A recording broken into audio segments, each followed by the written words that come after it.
Hello, everyone. I'm Stephen Riggle, and I'm the 2023 RVP for Region 8 for the CCIM Institute and the 2022 President of the Florida CCIM chapter. I'm a broker with Stephen R. Riggle Incorporated Commercial Real Estate Services, and welcome to today's webinar, Surfing Economic Shockwaves in Region 8, which includes Florida and Puerto Rico CCIM chapters. We're happy to share this webinar with everybody in our industry today.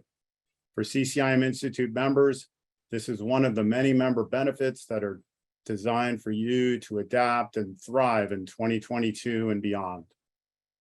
Joining us today is CCIM Institute Chief Economist, K.C. Conway. He's a CCIM, CRE, and an MAI. He's going to share an in-depth look at the many factors affecting economic tides, what to look for on our horizons, and how to ride the wave of opportunities in our regions.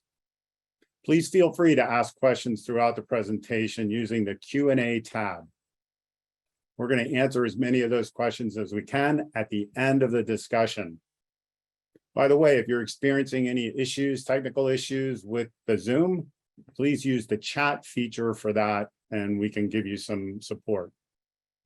This recording and the accompanying presentation will be emailed to all the registered attendees. KC, welcome, and thank you so much for joining us today. Thank you, Stephen. It's always great to be back, especially such proximity to Florida and our friends in Puerto Rico, who I think is Puerto Rico stands for people resilient. So they've been through about everything, and I know they appreciate the relationship with all the Florida chapters. So we'll just dive right into it here today. So here's our cover slide and showing that we know where Region 8 is, and a little bit of an amplification of Puerto Rico there and a little surfing logo. We had to use snowboarding for the recent one we did out in Region 3 for the Western states. But anyway, so we'll get jumped in here. Here's my normal disclaimer to protect the Institute. These are all my crazy ideas and thoughts and whatnot. So if anything is offensive or wrong, contact me, not the CCIM Institute. All right, I put my bio up here because I really want to point out one thing at the beginning that I'm going to talk about. I'm a glutton for punishment. Beginning of this year, I agreed to serve a 3-year term on the Appraisal Foundation's Board of Trustees. So the Appraisal Foundation is that entity that was created by the FIREA legislation way back 1989, 1991 to regulate the thrifts and the appraisal industry. And the reason I want to point that out is there's some very significant stuff that's happening in the appraisal world that affects all of us, whether we're brokers or property managers or whatnot. And the CCIM Institute, being on top of it, is going to have an article on this in the fall edition. So what I want you to be aware of is a new acronym called PAREA, P-A-R-E-A, which stands for Practical Applications of Real Estate Appraisal. And this is an item that's moving very quickly to probably be adopted by the end of the year. A number of states have already done it, that would essentially replace USPAP. It's either USPAP is overdue for update, it's supposed to be updated every 2 years. We pushed it another year. It's probably going to be pushed into 2024. And USPAP as we know it, the rigorous appraisal standards and mentorship and apprentice programs that are required for appraisers, is likely going to be diluted or go away. And the term I use is it's going to be USPAP light or USPAP good night. And we all need to dial into this. So the Appraisal Foundation, which I serve on the Board of Trustees, the website is here to go in and look and understand a little bit more. This is on slide 6 here, the piece that'll appear in the Fall Sire magazine, where we looked at really a lot of things that are going on in the valuation arena that affect all of us, whether we invest in real estate, advise clients, broker deals, property management, appraise, you name it.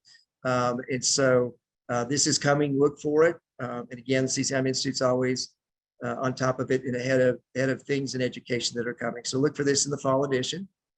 All right, so let's delve into the real question. Are we in recession or not? And the Fed spent a lot of time in Jacksonville, Wyoming last month trying to debate that. And, I'll always give you a straight answer. Of course, we're in a recession.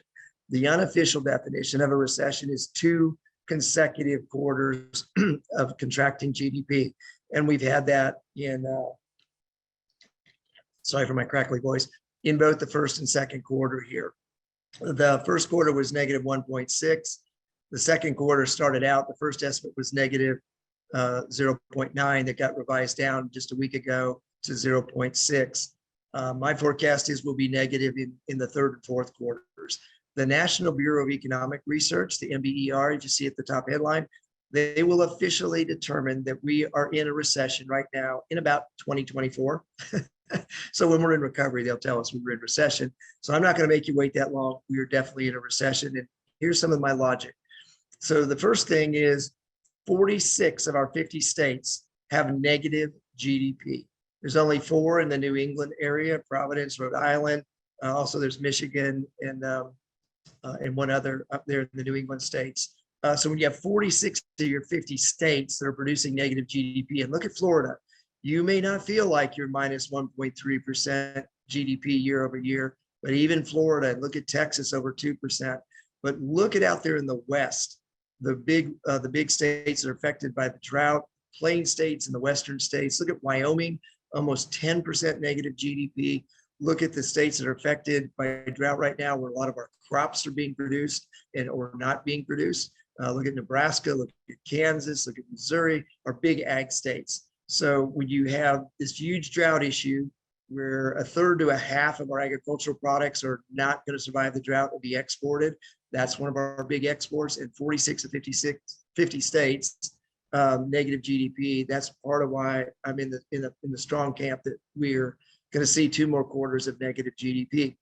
Puerto Rico, I broke you out here a little bit so you can see where your GDP is. And while it's a little over $100 billion and it's very small, it's 1/100% of the world's GDP out there. It looks small, but you're very powerful for what you do and all of that you've been through.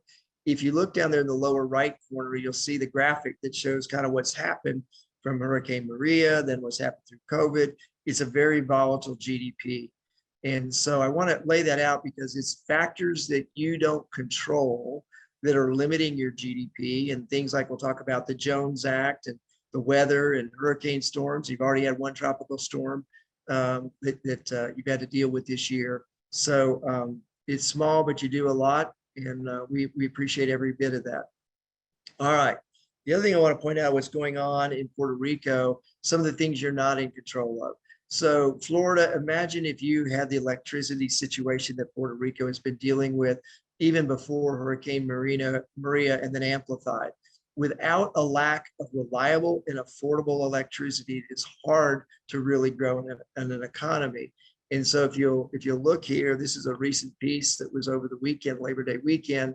Luma was the American and Canadian company that took over the utility companies to try to make it better, and they've made it actually worse.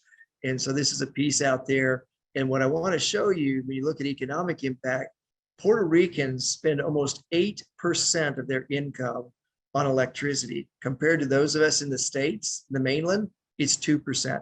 So imagine you sitting there in Florida, quadrupling your electric bill for your business and for your home, and ask yourselves, how much economic development would you have? What would be the impacts of the economy? So the other one that's a big deal, and I've written a lot about this, and we talked about it when Puerto Rico had me and Barbara Crane and Adam over, gosh, I guess it's been about two and a half years ago, is the Jones Act. So most of us don't know what that is. It was something that was created in 1920 after World War I. And it was designed to make sure that we had a domestic shipbuilding industry. And it was also designed to make sure that goods that flowed between U.S. ports. So if you went from San Diego to Hawaii, you went from Jacksonville, Florida to Puerto Rico, that those goods and whatnot moved by a U.S. flagged or owned or other U.S. related shipping vessel. Well, the problem is we don't have many today. And so what that means is an incredible cost burden that's placed on Hawaii, it's placed on Puerto Rico, and it's placed on primarily Alaska to deal with this Jones Act. And it really is time to deal with it. And so Puerto Rico, I'm trying to do my part to raise the hand there, make sure we keep this front and center, because 47 other places in the country don't get it. Say, why should we waste any time? And their legislators and senators just don't get it. So we really need to understand the economic impact that it imposes on Puerto Rico, Hawaii, and Alaska. And this was a piece done by the Cato Institute that shows how poor it's been. We really have not received the economic benefits that we thought we would receive. Our shipbuilding industry is not very robust. If you look at that lower right corner, you can see the countries that build ships. And the United States is almost there at the bottom. And when you look at primarily it's Korea, South Korea, and China and Japan that build most of our ships in the world today. And so the Jones Act hasn't done anything to really make sure that we have this robust and critical infrastructure item shipbuilding. So it's not met its objectives, and it creates an economic penalty on places like Puerto Rico. So keep that in mind. So with that foundation, let's look at inflation. So as you know, last year, I created the end of last year this slide that showed why I was in the camp that was pretty worried that we were going back to a 1970s type inflation cycle. So the blue line is the inflation. The gray areas are recessions that have followed around really hyperinflation periods during and after World War II and then the 1970s. And there are a few things that I've always tried to make sure we understand and understand why I feel we're already in the 1970s on inflation. So the first thing is before any inflationary cycle, really steep hyperinflationary cycle, we have a period of massive deficit spending. And so we have that now. And what we had going into the 1970s was a period in the 1960s of massive deficit spending, and it was from the Vietnam War. And in fact, if you read the headlines from 1968 to 1972 and hold them up to the light to where we are today, you'd swear that someone just plagiarized the script and that we have the same situation. The second thing that happens is always somebody has a great idea that they don't connect all the dots through. So in 1971, President Nixon said, I'm going to take the US off the gold standard. That's where our original Bitcoin seed was planted. That took a few decades to fully come to fruition, but we became a fiat economy. And so that sets a seed for inflation, because if you have nothing backing your currency, you can become like what happened to Germany after World War I. It went from a 12-to-1 German mark to the US dollar trade to something like 2 million to 1. And that's the last large major economy to collapse under fiat currency. We're on a path to do exactly that with our deficit spending. Then comes along a big market disruption. The 1973 Arab oil embargo. And so the equivalent of that embargo today is our supply chain, COVID. And so just as we in the 70s didn't understand how impactful energy was to our GDP, how wasteful we were, how inefficient, and how it took us a decade to figure out how to quit making cars that were 70 feet in length with no cup holders, to basically have the Japanese teach us how to make a 7-foot car that got 25 or 30 miles a gallon that had 70 cup holders in it. We're going through that same process right now with supply chain, and it's not going to be resolved overnight. And supply chain inflation isn't going away in 1, 2, 3, or 4 quarters. This is going to be with us for probably years, just like dealing with our energy crisis was in the 70s. When we finally get to the point where we know we've really got a bad inflation problem, we got to deal with it, you get crazy ideas. So in 1974, President Nixon's was, let's put price controls into place. Ta-da, inflation's gone, nobody can raise prices. Well, that didn't work out for Gerald Ford and Jimmy Carter when they had to deal with the after effect of lifting price controls. The equivalent of price controls and that gimmick on us today is the Federal Reserve and their balance sheet. Since the great housing recession, the Fed has been using its balance sheet to buy anything that would not clear. And we've been piling it up and piling it up. And we're now over $9 trillion. When I started there, 2005 to 10, we were barely $1 trillion balance sheet. Now we're over 9 trillion. We almost hit 10 trillion recently. And so the Fed is artificially intervening like price controls and saying, we're going to set the price. We're going to set the price on treasury bonds, on mortgage bonds, everything that affects housing and our economy and commercial real estate finance. And so now the Fed has said, not only do we have to raise interest rates to deal with inflation, we're probably going to have to quit using our balance sheet. And so we're going to get true market discovery on what the world is going to pay or demand in a yield for a massive deficit spending country that's a fiat currency, has nothing backing it, and is not having a GDP that can pay off these debts. And that's why we're going to see the 10-year treasury move more as the Fed quits buying treasury bonds. So pay attention to what the Fed's doing on the balance sheet. It's doing more of its work right now on mortgage or treasury bonds. And that's why we're seeing the movement in the 2-year and the 10-year. They're still buying mortgage bonds and they're artificially supporting housing. So even though the mortgage rates have risen from 3.5 to 5.5, the Fed is largely responsible. And if the Fed doubles down and goes from 100 billion a month not buying to 200 or 300 or 500 or selling assets, you could really quickly see some impacts on inflation. So that's my story. I've had it in effect for quite a while. And so I just put that in there to kind of put everything back in perspective. Now, if you want a simple way to look at inflation and know what the real inflation rate is for our households, some of you have heard me talk about the flexible CPI. And no, it's not the thing you do or the CPI you look at while you're doing Zumba in the morning or your calisthenics. This is actually a real thing that is produced by one of my favorite Fed presidents, Jim Bullard out of the St. Louis Fed.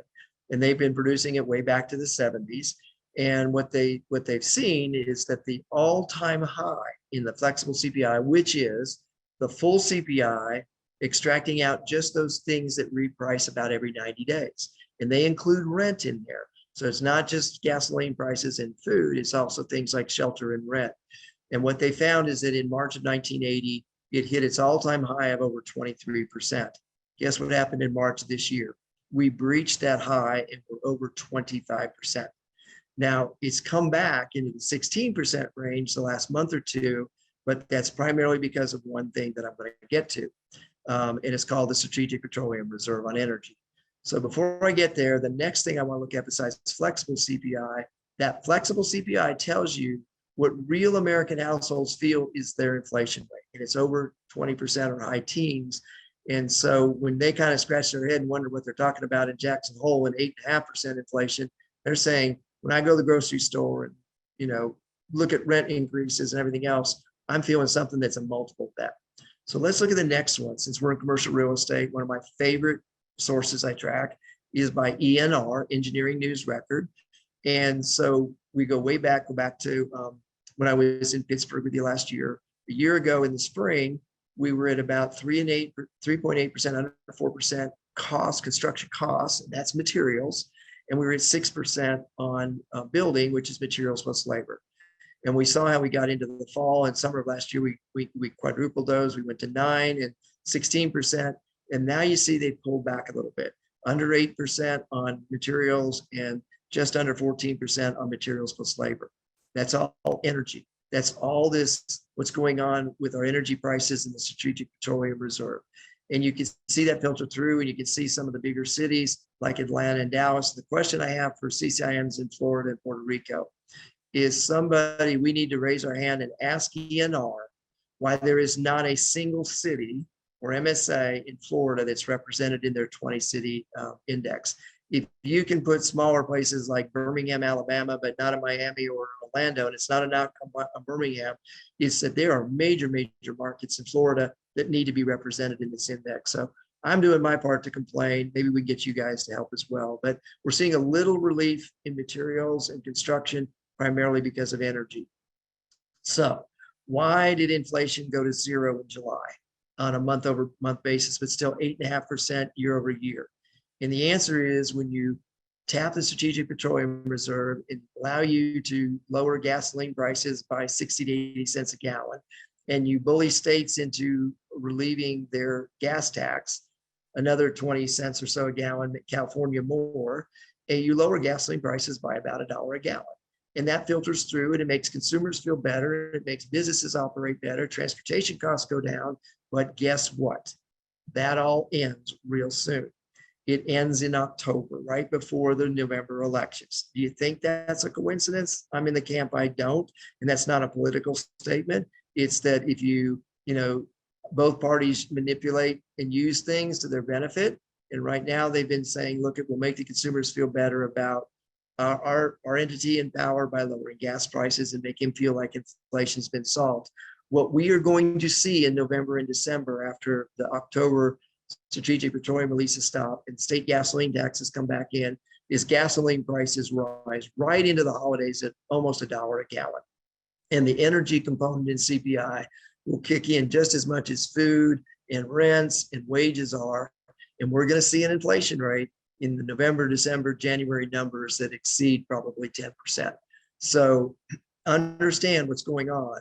Use this as an opportunity to help clients maybe refinance. Use it as opportunities to get deals closed, because the interest rates are going to go up a lot higher and the inflation numbers are going to be a lot higher at the end of the year here.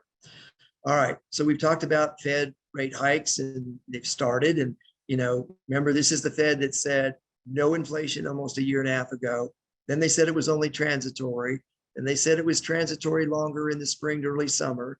Then they said, forget that we ever said transitory. And then we got into January and they looked at the November, December numbers. They said, oh my gosh, we really do have inflation, but we don't want to spook the bond market in January. So they didn't do anything. And then they didn't have a meeting in February. So when we got the inflation numbers and CPI and PPI by March, they had to act. So they did a token quarter point. Then when they got the numbers, they had April off. They came in May. It was even worse. So they went with 50. Then they got into June and July and they said, oh my God, we got to shock the market and go with 75. And then they just came out of Jackson Hole, Wyoming and said, don't think at all that we're going back to 50, 25% or none. We have our foot on the accelerator and it's 75 basis points, maybe 1% increases in September and the rest of the year. So once they start and they panic and they're behind the curve, they move really quickly and they move generally at least 8 times. And so if you look back the 20-year view, going back to pre the housing crisis, 2004 to 6 on the left there, you can see the Fed in essentially less than a 2-year period over 2 summers, when I was there at the Fed, moved rates from 1% to 5.25%, the overnight rate, to try to prick the bubble on subprime mortgages. So I don't think the Fed's pulling back here. The foot's on the accelerator. I think in Jackson Hole, someone took out the brake pedal in the car and all they have is an accelerator. All right, where this ties in, it's important for us as CCIMs because we do financial modeling, we do investment analysis, is look at the yield inversion. So not every recession has been preceded by an inversion of the yield, but almost all have. And what we find is you look at the 2-year and 10-year. So at the top there, the spread shows how much higher is the 2-year treasury rates from the 10-year. And I put August 9th back there because that's when we were really getting hard. It's come back in a little bit here as the 10-year has risen after Wyoming. But going into Wyoming, they thought, well, maybe it's going to be bad for a little while, but long-term, the Fed's not going to go crazy on interest rates. And so you can see the 2-year on the left and the 10-year on the right. And we're seeing that inversion and it's very severe. This kind of margin difference is the type that we see in very severe recessions. So pay attention to the yield curve. You're going to see the 10-year rise along with the 2-year. And what it means is when the 2-year rises, it means all of us believe that the short-term market is bad and it's going to be tough to get financing done. When the 10-year rises and stays inverted to the 2-year, the market is beginning to tell you that this is a longer-term problem.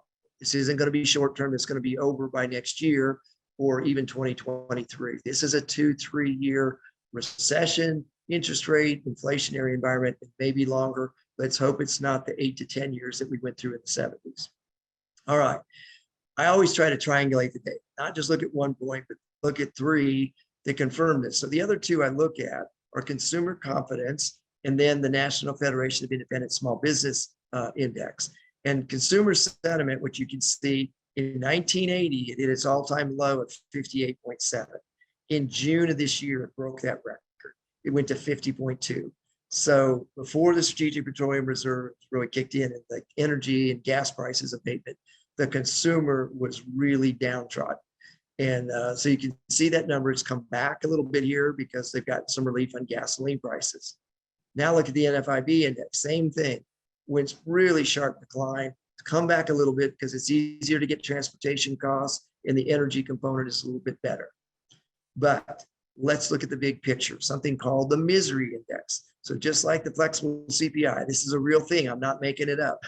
So the misery index was created by Steve Forbes and Forbes.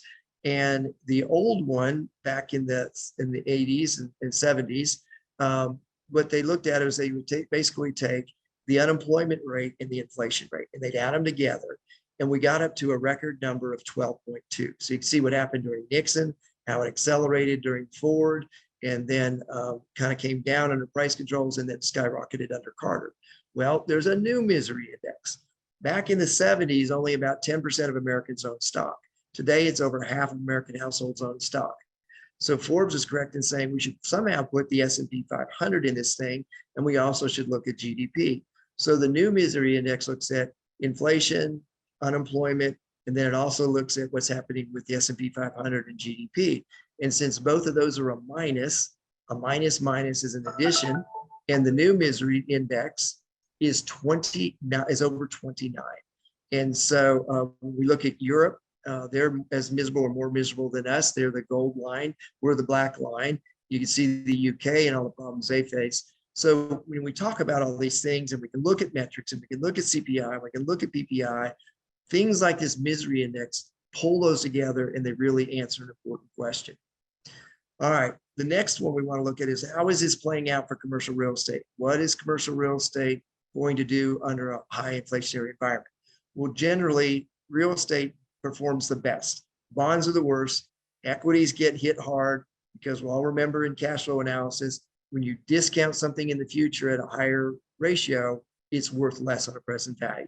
So that's what's happening with earnings in tech companies in corporate America, is when they factor in higher inflation rates and a higher 10-year treasury and a higher overall discount rate, the value of those future earnings is less. And that's why the stocks have come down 15, 20% and probably have another 15% or more to go. The key question, though, I have for you, you can see up in the upper left, that shows the Green Street's commercial property price index. And you can see it's all peaked. It's all starting to correct and turn down a little bit. The same is true if you look at the Real Capitalytics one or the CoStar one. But look at the red circle there in the middle of this slide 24. The key question that we as CCIMs have to help our clients answer, our investment clients, our transaction clients, and even our own portfolios is, forget whether cap rates change. Let's assume cap rates don't change under this rising interest rate environment. A false assumption, but let's assume it. What's happening is expenses are growing at 3 times the rate of rent growth. And if expenses, let's look at a multifamily, typical multifamily, 35, 40, 45% of their cash flow is expenses. If that ratio is growing at 3 times the rent increase of 4 to maybe 8, 9, 10%, the overall NOI goes down. So there has to be a correction in value ahead of us as we see expense growth outpacing rent growth and our NOI getting diluted. Are we prepared to explain that to clients? Are we able to help them model that through and then look at what is, if you use a band of investment and look at what's happening with interest rates and treasury rates, what is going to happen to cap rates? And I think the compression is done, and that we're going to see, we're already seeing in industrial cap rates go from the 4s close to the 5s. We're even seeing in multifamily, they're moving back into the 5s and into the 6, and Freddie and Fannie are telling us that. So, and the other thing is, the price increases that we've seen the last 2 years that shocked many of us are not sustainable. When you look at self-storage, 28%, it's up 58% year to date, or the most recent period. You look at industrial, 42%. These are unsustainable increases. We normally see something in the single digits. So we've seen a big rise. We know expenses are outstripping rent growth. We know NOI is going to decline. And we know that as interest rates and inflation rise, cap rates have to adjust. So there's a correction coming, but I don't think it's going to be like Bitcoin going from 50,000 to 20 or less than 20,000 even, or it's going to be like the bond market, but it's going to adjust, and we got to get our clients and ourselves ready for that. So let's talk a little bit about office. We all keep wondering what it's going to do. Are we going back to work? So the Castle system, as many of you know, is what I look at, this back to work barometer. They track through our key cards that we go in and out of office buildings. They track all that data. They snoop on us as much as Facebook or Microsoft or Google. And what they're telling us is that we can't even get to 45% back to work. The national average is 43%. The only place that's greater than that is in the Texas markets, Austin, Dallas, and Houston at over 50. And even companies are coming out and they're saying, you know what? The reality is we're going to have to deal with remote work. It's not going away. This is a watershed event, just like when the GIs came home after World War II and we had to pivot from a wartime economy to a peacetime economy. That was a watershed event that lasted decades, learning about suburbs and this thing called a regional mall. The same thing is happening here. In fact, NACREIF just published something in the last week that showed the big institutional companies, the pension funds and institutional money are recognizing this, and they're beginning to say, now is the time to take our losses on these big office buildings in New York and San Francisco and Seattle, and let's get out of them. And what we're seeing is the pivot towards more secondary markets and suburban markets. Those office markets are healthy. Absorption is strong, but it's in smaller chunks of space, 5 to 10,000 versus, 10 to 20,000 pieces of space in the urban areas. So I look at this. This is one of my key indices that I look at. I also look at this other piece that they produced, which is what they look at what's happening with the rest of the economy. What are we doing if we're not going back to work 55% of the time? Well, we're going out to restaurants. We went to NBA games. Every SEC football game, home football game is sold out. People are going to go back to football games. We're doing open table reservations. We're almost back to pre-COVID activity for everything but going back to the office. And so this reinforces the strength of the suburbs. Restaurants are open, activities are open, entertainment is open, universities, which are largely in the suburbs, the football teams are open as well. So this is another major reinforcing thing. So if you're doing something other than office, this is really a neat thing to look at by the Castle system. All right, we have a free webinar coming up next week. And it's with our friends at CompStak. So CompStak is kind of the CoStar equivalent for lease transactions. So they collect the actual leases, put the data in, and they can tell us real time what's happening with leases. So we know that rent growth is falling behind the base of expenses. We know that tenants are pushing back on CPI escalations and triple net leases. They're not willing to go open-ended and say whatever CPI is what we'll take as an increase. So I'm gonna have a webinar with the CEO and co-founder of CompStak, Michael Mandel, and I call it the IRE economy, which is inflation, interest rates, and employment. And we're seeing all three of those: unemployment rise, inflation rise, and interest rates rise. What does that mean? So we're going to delve into it. We'll look at the lease transaction data with the CompStak folks. It's free, and the web registration link is there for you if you want to do it. Let's talk briefly about housing.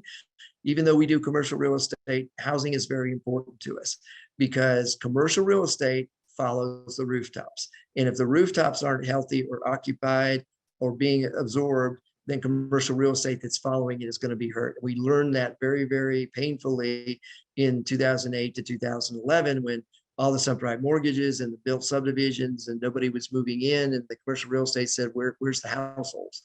But here's the real story in housing that we need to keep in focus. It's not really an inventory problem. Yes, we're creating more households, but we've been producing a normal about 1.3 million new housing units, about 420,000 this year multifamily, and the balance single family. It's not been like the 2 to 3 million pre the great housing crisis. But here's what's happened that's backing everybody up into apartments, and it's creating the housing problem. It's an affordability.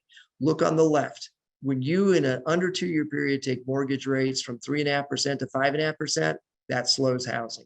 When you take the median home price from 300,000 to over 430,000, so almost a 50% increase in a 2-year period of time, and you put those together and you look at that the median mortgage payment has gone from $1,500 a month to $2,500 a month, wages for that entering workforce, for those millennials, has not kept pace. It's an affordability issue.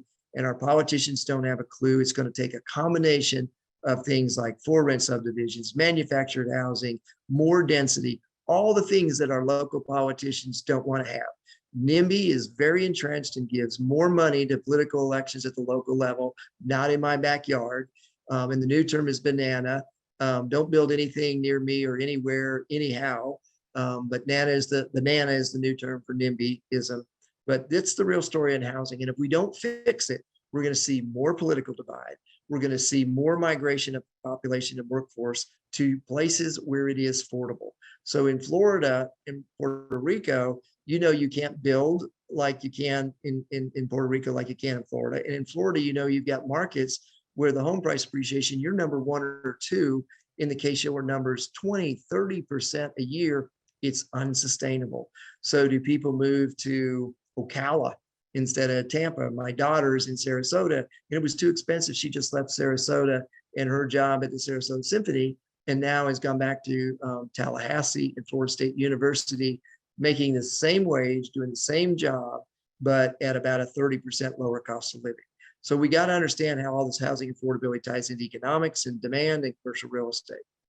All right, the other thing is, where do we have the most housing shortage? So just in the last year, we've had over 1.5 million. If you look over this last several years, we have a 5 million shortfall of housing units. In Florida, you have the biggest housing shortfall of any southeastern state. It's over 5% of the total inventory. You're 5% short of the total household formation. So it's a real problem there. Puerto Rico, you know, the challenges you've got, yet you still keep making it all somehow work. All right, I have some really exciting news, and you guys are the first chapter to get this news. I got the data and information yesterday, or I think it was yesterday, the day before. So your CCIM tech folks have been working, and we wanted to get the CREPI thing from a quarterly index to a monthly, so it'd be more timely and there'd be less lag. Well, Mark Seibert and Stan and Carol and the whole CCIM tech accomplished that goal, and they'll be releasing this real shortly here. And what you can see is when we back tested CREPI, the all-time low was 84.2 in March of 2009. We just broke that low. On a monthly basis, we went from 95 in the first quarter, 103 at the end of last year, to 82.4. And of the 10 metrics, you can see it's like consumer confidence, NFIB small business, the yield curve inversion, the S&P 500, the Green Street Commercial Property Price Index. These 10 metrics that are reliable, they're forward-looking, that we selected and back tested, are telling us things are as bad as what we're feeling in our gut, and we're seeing play out in the marketplace here. So this is something that's free. You can share with your clients. There's no login that's required. This is really fresh new meat that you're the only region that has seen this yet. And so I really encourage you to take a look at it. CREPI is now monthly, and it just broke its all-time record low from March of 2009. That is breaking headline news that you guys get first. All right, let's talk a little bit about supply chain. So you know I have my golden triangle. You know I'm big on railroads and ports, and you've all seen that, and we've got a replay and an update of our logistics webinar coming, I believe, next week as well. So this is a few things I want to show you. Where are the big logistics states? Where are the supply chain being built? Where the e-commerce being built? So it's Texas, Illinois are the top, and then California. But California has decided it wants to pass a bill that says no more warehouses in California. But look at the dominance of the Southeast: Georgia, South Carolina, Florida. Look at where you are, North Carolina. And then in the Midwest, places like Columbus, Ohio, which is number 5, and Indiana are very important. And that's part of that golden triangle. Go from the Great Lakes down to Texas and all the Southeast. Where the rail connectivity, where's 70% of the population, where's half of the GDP? This is where people want to build supply chain. And it can move north-south from our Gulf and South Atlantic ports into Canada and down to Mexico. There's another corridor that's developing, and it's from Wichita, Kansas, all the way down to Mobile, Alabama. So Wichita, Kansas won the site selection for Bombardier aircraft out of Canada, and they picked it because it's got where all the aeronautical engineers are being produced at Wichita State, thanks to the Koch brothers that rebuilt the whole university. That's the place in Wichita where we built all the airplanes in World War II, so we have lots of infrastructure. It's also the place where Boeing makes all of its fuselages today. So every fuselage on a new Boeing aircraft gets on a 747 and goes to Seattle or Charleston. So great infrastructure. Come on down to Little Rock, Arkansas. Our inland waterways and inland ports are becoming very important. Arkansas recently won Tractor Supply as its e-commerce, North American e-commerce epicenter. Nucor Steel picked it as its second newest and modern steel plant. They can put it down the Arkansas River, go down the Mississippi, and go out the port of Mobile. So this is another corridor that's in that golden triangle. It's in the Southeast, and it's tapping our ports and our logistics infrastructure. So pay attention what's happening here for you on that side.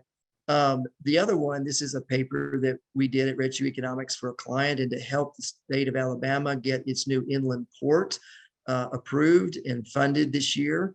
And we did it called What Are Inland Ports? Why do they matter? So Alabama didn't have it. So it's upgrading its Port of Mobile, but it didn't have anything to get that pipeline flow, that fire hydrant, into the upper middle part of the state. Well, we got that done. And what we looked at here that's so important is the blue dots on this map represent ports in the Gulf and the Atlantic. This is very important for you, Puerto Rico, because if we could get rid of the Jones Act, all of these ports, this connectivity to you guys, logistics and supply chain, which you already do, could just go off the charts. The yellow dots represent inland waterways and inland ports.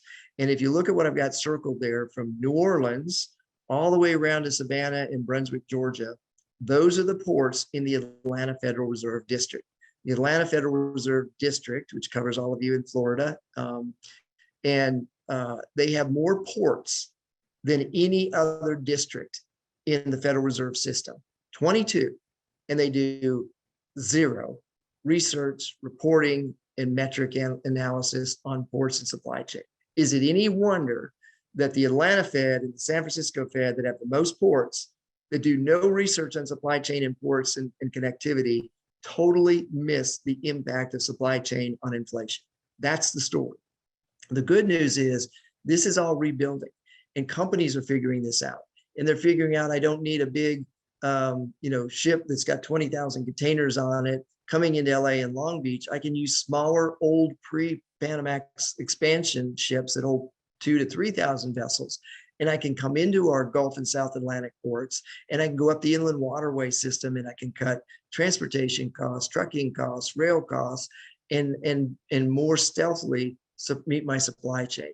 So that is why the supply chain is being remade from a California, LA, Long Beach concentric to Chicago in the east to more of a north-south. And that's why Canadian Pacific acquired Kansas City Southern Rail to make that connectivity. Florida ports are very well positioned to take advantage of this realignment. And this is a piece that was recently published that looked at kind of what's happening, and the numbers from the 2022 Seaport mission plan are absolutely phenomenal. And you can look at the growth numbers here. So Florida, whether it's Everglades or whether it's Tampa or whether it's Jacksport, and everything in between, you're going to see a tremendous interest. I'll tell you one other thing to look for. So when Canadian Pacific acquired Kansas City Southern, there's one other Canadian railroad. It's called Canadian National. And Canadian National is losing a lot of business to the new Canadian Pacific Kansas City Southern Rail that goes from Canada all the way into Mexico and the ports. So they will probably be forced to look at a merger or hostile acquisition of either CSX or Norfolk Southern, I think by the end of this year or early next year. They need an ability to get into Florida. If you guys can just figure it out, how to get them around Lake Okeechobee, which is the problem because you can't get the rail across there. You get the truck up there and you get the rail down to the north side of the lake. But that would give them tremendous competitiveness to Canadian Pacific. If they don't do that one, they're probably going to do Norfolk Southern, which gives them all access, come down in the mid-Atlantic and pick up out of Charleston and Savannah and go all the way up, Virginia in the Northeast. So really look, we're probably going to see one more big rail merger. And Florida, what happens to that, whether they're able to get CSX and what that could mean for industrial logistics is phenomenal for you. So there's your one stock tip for the day. So how we're already seeing this supply chain move, you need only look at the port statistics for Savannah and Charleston. So you saw the numbers with 80 to 100 to 120 shipping vessels backed up in LA Long Beach last year, the end of the year and the holidays. The Gulf Coast ports, those 22 ports that I showed you in the Atlanta Fed right here, they never had more than 10 shipping vessels backed up during all of COVID. So they're deep water, they're modern, they have cranes, they have inland waterways, they didn't have backup. Guess what's happening now? Companies are already saying, I'm not going to go through a repeat of LA and Long Beach. And since I have to have slower sailing times because of the ESG diesel emissions, that the Suez Canal is not as slow or a problem as why I would need to go in through either the Panama Canal into the Gulf or go directly into LA Long Beach. And so what's happening is Savannah and Charleston are seeing this huge surge of new shipping and supply chain clients coming out of Asia, whether it's Korea, Vietnam, China, India, and they're coming into the ports of Savannah and Charleston. Savannah just recently had a record 40 shipping vessel backlog. That is unheard of, but they processed it all the way through This is more of that triangulation of data that's telling us that more supply chain is coming to our Gulf and South Atlantic ports that's going to rechange the supply chain. All right, I'm going to give you a few L&T risks, logistics and transportation to monitor, and these also relate to you in Puerto Rico. So Amazon, we've all read about that they'd overbuilt and whatnot. So this Wall Street Journal piece that came out beginning of the summer said, well, it's not that big a deal. It's only 10 million square feet. And I said, barbecue sauce on that, it's closer to 50 million square feet. Because when I stay in touch with everybody in CCIMs and brokers at the major brokerages, I was adding up almost 50 million square feet that was being sublet and let go. Well, guess what just happened? So this was just revealed on the number of facilities that Amazon is pulling back on. 42 new buildings were scrapped, and they're even doing this in Europe, and that the number that they're looking at is more like 40 million square feet. I don't think the story's done yet. It's in the major markets like Dallas and Atlanta, so it's not in all your secondary markets in Florida. So this is kind of what's happening. The other thing is the entity that puts this data together that the Wall Street Journal and Business Insider pick up on. I'm going to share with you guys for the first time a really cool new data source if you hadn't discovered it already. It's MWPVL with the red arrow there and highlighted in yellow. And they track everything in logistics and every property and asset by Amazon. And they have incredible white papers and PowerPoint presentations on supply chain. They are probably one of the most tech savvy and connected supply chain consultants. So I put in the lower left there a white paper that they just did on online grocery fulfillment and how that's changing. Check out their website. The PowerPoint presentations or white papers are free. Then there's a lot of subscription stuff, but this is a really good new logistics and supply chain resource to follow. Comstack is another one. So we'll talk about this next week on their webinar that we're doing with their CEO. They did an analysis of Amazon and their space glut. And what they found is that Amazon, in the way they built their buildings and their cost structure, and the ones that they've done triple net leases on, they've got about a 25% advantage over the rest of the market in their basis and their leasing. So if they want to sublet and they want to put back into the market, they're going to crush everybody else in the market until they're done. And so you need to know where Amazon's doing this sublet and where they're doing the cancellation, because they've got quite a rent economic advantage over everybody else in the market. All right, there's another one that's a big L&T risk, and it's the West. So I did Region 3 recently, a week or two ago, a couple of weeks ago, and we talked about this. And what happened is, as you know, they've got droughts. You know, Lake Powell and Lake Mead are, greatly below their levels and going dry. And so the federal government told the 7 states that comprise the boundaries of the Colorado River Basin, from California, Nevada, Arizona, Wyoming, Colorado. It told them that if you didn't find a way to cut your water consumption by 1/3 by January 1 of next year, we'll do it for you. And that's what just happened 2 weeks ago. Everybody but California, because they have the senior water rights on the Colorado River, all the other states, Arizona, Nevada, Colorado, Wyoming, all of those got hit, and they've got to reduce their consumption and their draw from 12 million acre feet to by 4 million to just 8 million. So think about it, Florida, think about it, Puerto Rico.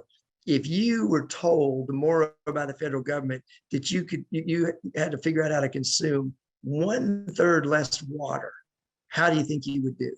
It'd probably be a problem. And what this means is all the site selection by microchip plants or manufacturing are completely rethinking the Western United States for manufacturing where they need water. And the one property type that consumes more water than any manufacturing is chip plants. And what do we need? We need chip plants. Then you look at bottling, whether it's Coors beer or Pepsi or Coke or whatever beverage, they need a lot of water. And all of them are saying, we've got to move and plan to relocate back to where there's water. And so for the Southeast, it's going to probably mean you're going to see this huge shift of manufacturing and industrial, everything from high-tech and high-paying chip plants, microchip plants, all the way down to bottling plants that are going to move to where there's water. And so I was recently in Mississippi with the Jackson, Mississippi water outage there, and it couldn't have been timed worse, because here you have all these companies in the West, in the drought-stricken states, that are looking to go where there's water. Mississippi has water, but they can't manage it right now with their failing infrastructure. So look at your advantages in water and think about there's going to be more questions and analysis in site selection around water availability and sewer and water treatment capability. We have cities in the Southeast that have 4, 8, 10 million gallon a day excess water treatment capabilities. And you're going to see companies and manufacturers look at water as important as they look at rail and access to a port or rail. The next one, this is the NIMBYism. NIMBY is alive and well. They don't want warehouses anymore. Southern California, they passed out of the California State Assembly a piece of legislation that's moving forward that would ban warehouses in California, in particularly Southern California. Again, this is another nail in the coffin of California. And that they now have to skip the West because of water and come to the Southeast. This is going to be a big boom for us. The other one I want Puerto Rico to pay attention to is add to your radar list Monterey, Monterey, Mexico. So Monterey is just across the border. They are growing at an exponential level like Dallas and Houston did on industrial. They don't have an environmental nightmare like we do. They can permit things. They have water. They have workforce. Average hourly wage is less than $3 for warehouses and manufacturing. And they are becoming a big industrial market. And that's the opportunity that Puerto Rico, if we could collectively help you with Jones Act and reliable electricity and water and all those things, Puerto Rico could be what Monterey, Mexico is becoming. And so things that we can help you with, and as CCIM members and institute, we need to not forget Puerto Rico and how we can help them, and we can translate their needs in legislation mainland. Because if you ask somebody in Alabama, Mississippi, Tennessee, Georgia, what the Jones Act is, the congressional representatives and senators are probably going to look at you cross-eyed and have no clue, but we need every one of them to understand the impact. All right, ESG. So here's the problem. I'm doing some expert witness work right now around power lines. And the problem we have is we want more clean energy and more renewable, like solar farms and wind farms. The problem is you can't get a transmission line built today. And so it's such a process. If we can't do it, the utility companies are forced to buy the electricity generated by a solar or wind farm, but they can't transmit it to where it's needed. And so I'm in the camp in litigation that believes that's unconstitutional. We're working with at least one very large utility company to challenge this issue. We need power lines. And so just like Puerto Rico, you understand and can help us in the mainland in Florida understand the importance of reliable and affordable electricity. Because when you're spending 8% of your income where the rest of us are 2%, if we can't build these power lines, we're going to become more like you, Puerto Rico, in terms of the cost of electricity. Number of motor vehicles and charging stations, we have 275 million cars on the road. We're going to build 2 million EVs next year, and we have 45,000 recharging stations. The numbers don't work. I travel in and out of the Atlanta airport almost every week, and what we find is that you got on any given day 40 to 50,000 cars, and we only have less than 100 charging stations. Oh, and by the way, don't park at the Atlanta airport because all the parking decks are structurally unstable and they're having to tear them all down. So if you go in and out of the Atlanta airport, forget trying to drive and park, forget trying to get a rental car, get an Uber, and it'll be more cost effective. But we don't have the infrastructure for EV vehicle growth. The other one is ESG scoring. I've mentioned this before. All of us in the CCIM Institute, we need war courses on it. We need other courses on it. Every property is going to be required to have an ESG score, just like a phase 1 environmental, just like a title survey. And the big entities that do them are the proxy advisors, ISS and Glass Lewis. They have no clue what they're doing. They're totally biased. The one credible source that is also an affiliate in NAR and friends with us at CCIM is IREN. And they have a program that's been accepted as an alternative to these others doing ESG scoring. But you need to understand that every property within probably 2 to 3 years is going to have an ESG score It'll be part of its underwriting for a loan.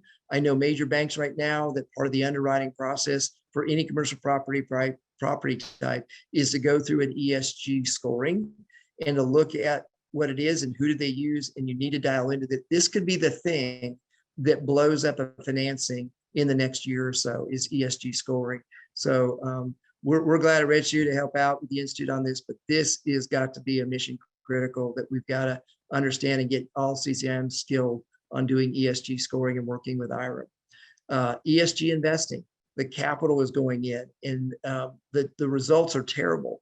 So we may get a good score and someone may give you money and debt or equity, but they don't understand investment management. So CCIMs are uniquely trained to do the investment analysis on ESG capital flowing in and whether a property really is going to have some environmental savings and energy savings. And so I'll leave you with, because Florida, you have a program like this, Puerto Rico, you do not.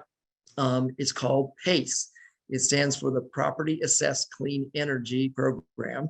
And what it is states adopt the legislation. They authorize their tax assessing authorities on a voluntary basis to let you or your property owner come to them and say, I don't have the capital. I've got a prepayment on a loan. I've got another problem, but if I could upgrade this property and increase its energy efficiency, put in new HVAC, put in recharging stations in the parking decks, I could lease this building up, I could prove its NOI, and I could make it a new ESG property for good scoring. And so what this program allows you to do is through your tax assessment, tap the capital that you need to basically put on as part of your property tax assessment. And since the property tax assessment is senior in its lien priority to the bank debt, you don't have to talk to the darn banker. You don't have to prepay your loan. You don't have to refinance. And when they do the underwriting, there has to be an NOI neutrality or savings. They will not do it if the NOI goes down. So there's got to be a net savings. The assessing authority, they have entities that do this. The best entity out there in the country is the Texas-based program. Charlene Haydinger is the expert in the country. So if we want to tap somebody to also do a class on PACE for smaller markets and smaller properties, she would be it. Florida, you have one. I put your statute down there. It's been in place since 2010. And so this is a way where the whole levy system is, not the levies of the water, but the tax levy is properly structured through. This is probably better than sliced bread or a 1031 exchange. If you have a client or you see a market with a property that could be repositioned if it were upgraded in its energy efficiency and it made ESG, this is the program that'll do it, and it's transferable. So you don't have to talk to the lender. It's part of the property tax assessment. There's got to be a net NOI savings. They fund it all, and you can transfer it with the property. I mean, how do you get any better? It's hard to believe the government actually created this type of program. So I guess go back to my disclaimer. I said that, not CCIM. All right, the last thing is, if I haven't scared you enough, I'm going to tell you that we need to worry about space economics or spacenomics. We have a couple of events that are coming, one right now this week and another by the end of the year, that all of what I just talked about could be irrelevant because the whole solar system could collapse. So what we have is there's a star that's passing Neptune that threatens to push it out of orbit by just a little bit. And if that happens, the entire solar system as we know it collapses and we're done. So, and this is true, you can go to the NASA website and it's a threat. So we just got to hold our breath and hope that doesn't happen. The other one is the sun is moving into a cycle of very active solar flares.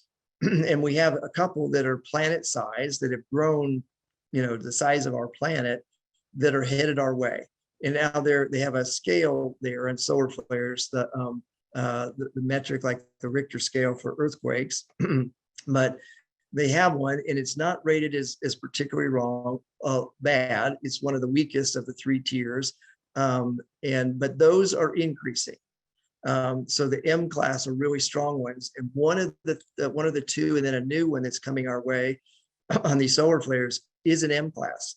And if it comes and passes through our orbit or whatnot, it could wipe out satellites, telecommunications. So we need to be looking beyond our own planet. We need to be looking at these risks. And the main reason I would tell you to do it is make sure your system and your servers are backed up. You may have to function without your server or without the cloud or without your cell phones for a day or a period of days coming up here in the next month. So if I hadn't scared you, it's space economics. I'm moving into that as a futurist. There's our company, and I will end it there and stop sharing and see if we have time for any questions, and how we did on time, Larry and Well, Stephen. that was out of this world, Casey. Thank you very much for that.